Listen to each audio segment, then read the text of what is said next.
In this video, I'm going to introduce how to do bar hanging to help with cording. If you don't have a chin-up bar at home, no problem. I'm going to show some easy variations that mimic this movement at home. Hi, I'm Erica. I'm a breast cancer thriver and a chiropractor. I had a number of side effects throughout breast cancer treatment, including cording. My cording was pretty stubborn right from the start, and I was doing a number of things to address this. All of the strategies that I did are covered in this video, and I was pretty consistent with them. Bar hanging wasn't even something that was prescribed to me or that I read about, but I knew enough about the body to know that it'd be helpful, and it was. Bar hanging helps to address some of the neural tension in the cord, and you can't really get any more tension on the cord than hanging. My shoulder motion was a bit better raising my arm up, but the biggest difference was helping to release all of that tension that I would feel in my underarm area and down into my arm. The tension wasn't gone, but it was especially noticeable when I would move my arms up to those end ranges. It's ideal to pair bar hanging with some of those other strategies. If you do bar hanging on its own in isolation, you probably won't see the same results. Coming up after I go through all the steps, I'll share a bonus benefit of hanging if you've had breast cancer surgery. What equipment will you need? You can use any sort of chin-up bar, whether it's at the gym, at home, or even the monkey bars at the park. If you're doing this at home, you can hang onto the counter at your kitchen or bathroom sink and then lean back to create tension. You'll be holding this position just like I'm describing with the bar hanging. Another option at home is doing this on a door handle, but only if it's really solid, or doing it on a staircase railing, again, if it's really stable and you can feel like you can really lean your weight back. A full bar hang is more of an advanced strategy, but there are many progressions to work up to this. You can still see benefit even if you're not doing that full hang. Begin with both feet flat on the floor. Hold a bar or an immovable object with your hands about shoulder width apart.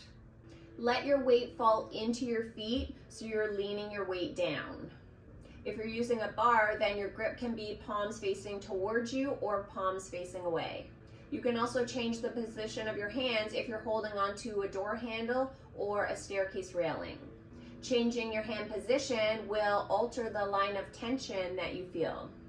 If you're doing this at a counter sink or door handle or staircase railing, then you'll be leaning your weight back. How long should you hold the hang? You can work your way up to accumulating 90 seconds in total. This absolutely does not need to be done all at once. You can accumulate this 90 seconds with as many sets as needed. For example, you could do 9 sets of holding for 10 seconds, 6 sets of 15 seconds, or working your way up to 3 sets of 30 seconds, or whatever you feel comfortable with. You would take a mini break in between each set. Over time, you'll be able to hold each set for a longer period of time and then reduce the total number of sets. Let's go through some progressions. You can make this exercise a bit harder by almost taking more weight off of the feet and feeling like you're having more weight in through the hands, and this means that you'll be providing more traction to the cords. Sometimes I'll put my weight a little bit more on my toes to do this. If you're doing this at a counter sink, you can progress this by trying to lean your weight even further back. Another option at the counter, staircase, or door handle is to do this with one arm. You may notice quite a difference when you do the cording side on its own, as you'll probably feel much more tension as compared to the other side. Going back to the bar, the last progression is doing the bar hang without your feet touching the ground. You can ease into this, and at the beginning, you may actually go back and forth where you do a little bit with your feet off the ground, and then you put your feet on the ground for the next mini set. Be sure to hit that like button as it helps more women with cording find these videos. If you're comfortable with the previous steps, and this goes whether you're doing that full bar hang or even if you have your feet on the ground, these next few variations target different lines of tension with the cords. You can do shoulder shrugs where you're actively trying to raise your body up just a bit and then let that go. When you do let that go, you'll feel more tension in a good way once you release back down. You can do this a number of times. This can also be done if you're at the counter sink or the door handle or stairway railing. You would just simply move your weight towards the object and then further away and feel like you're sinking in even more. You can move slightly side to side and you'll feel more tension when you go further away. You can also do this if you're hanging on to the counter, door handle, or staircase railing. You can then lead with your head and move it slightly forward and back, which really just opens up your shoulder angle more.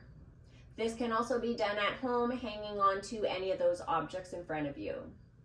You can think about moving your head and chest forward and back.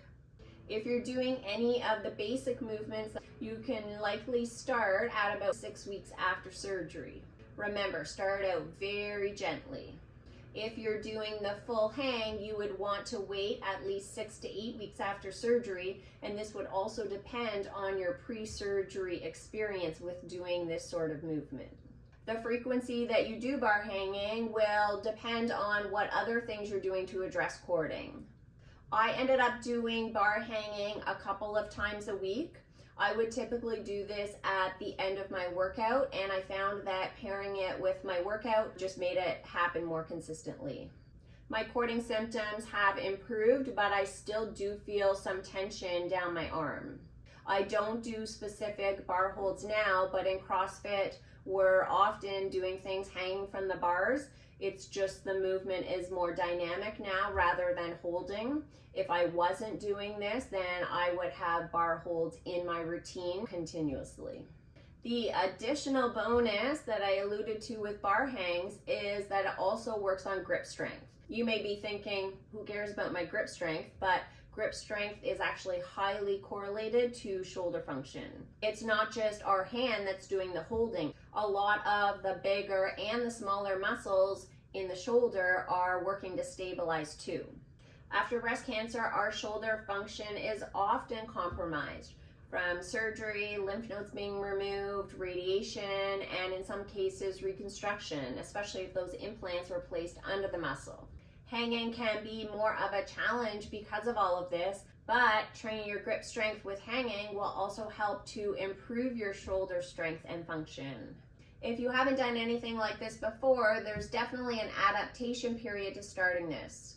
You'll need to adjust to this movement, both in terms of your grip strength and the pull on your shoulder. Let me know when you try this and how it helped. Stay active and see you next time.